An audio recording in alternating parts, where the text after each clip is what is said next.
Okay, morning, afternoon, evening, hello, kia ora. Today or this afternoon, today, whatever, I don't know. It's so early in the morning. I'm not really concentrating at the moment.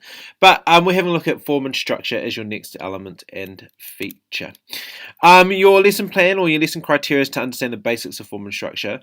And then your success criteria is to identify at least three different forms and structures. There are many of them. And we are going to have a look at seeing what they are. But basically, first off, what is a form and structure? Form and structure are sections that you can find in a piece to either continue in an idea or contrast an idea, make the piece a bit more interesting, give it a bit more momentum. I like using that word, momentum. Making something the ability to add new material and yeah, and just keep it interesting and moving. That's the best way of putting it. All right, the most common, well, not the most common, but the one that started it all was binary form. Now, binary form is two sections, section A and section B. Section A is contrasting to section B. That's what makes it binary form. They can be 30 seconds apart. They can be 10 seconds apart. However, it's all in proportion to how long the song is or the piece of music is. So they have to be two contrasting parts. There is Bach, Minuet, and G, which is clearly in binary form. So I'm going to link this presentation for you in the in the YouTube video, so you can actually look at these videos as well. Next up is ternary form. Now, ternary form is ABA, A being the same section. So it starts with an A section, goes to contrasting B section, but then goes back to A. So that's why we call it ABA or ABA form, ternary form. Yeah, very interesting. Mary Had a Little Lamb. No, not Mary Had a Little Lamb. Twinkle Twinkle Little Star is actually in ternary form. We then have rondo.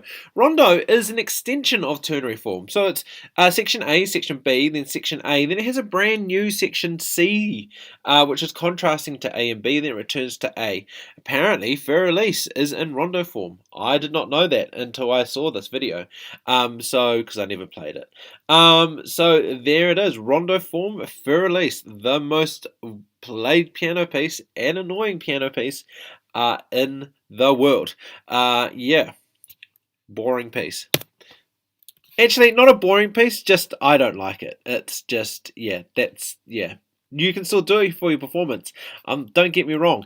It's just not a piece that I particularly like. Theme and variation. Now, theme and variation is where you play a melody. Now, we know a melody is around about 8 to 12 bars. And then basically it gets repeated several times, but in a very different way. So you actually know what the main idea or the main melody is, but it changes. The composer changes it every time that they play it. So Haydn did a very good theme and variation for string quartet. And so that is what you can look at. You can watch that video as well. It even has music notes down at the bottom of the video, which is great, so you can understand what the theme is. Through compose. Now, through compose actually has no form. No form. Basically, it does have a form. It's called through compose, but it actually is not. Yeah, it's just through composed.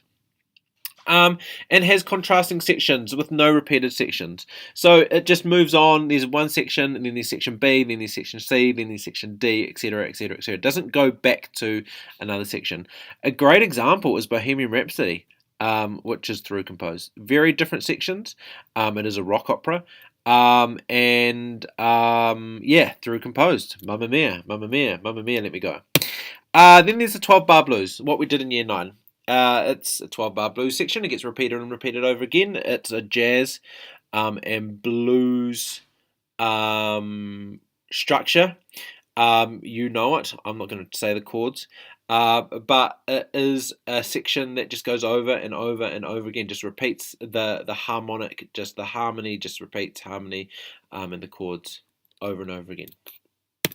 And then we have your typical stock standard. We call it strophic in classical music, but it is also your stock standard pop and rock. Now this can be slightly different. So generally it could be the intro, the verse, the chorus, the bridge, the verse, the chorus, the bridge, the middle 8, which is kind of an instrumental section. It's very different. Ed Sheeran uses it a lot. Then there's an instrumental section, an outro, and a coda.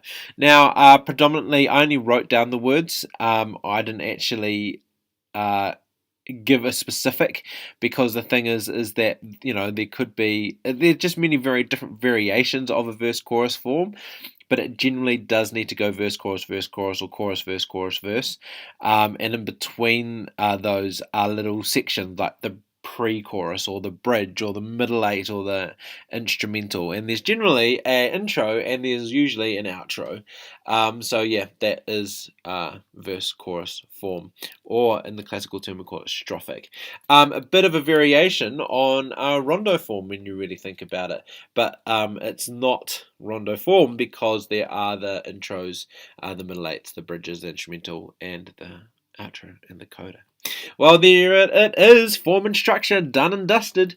I will put this video, this presentation in the details of the YouTube video, so you can actually watch these videos that are linked into this presentation. Alright, bye for now.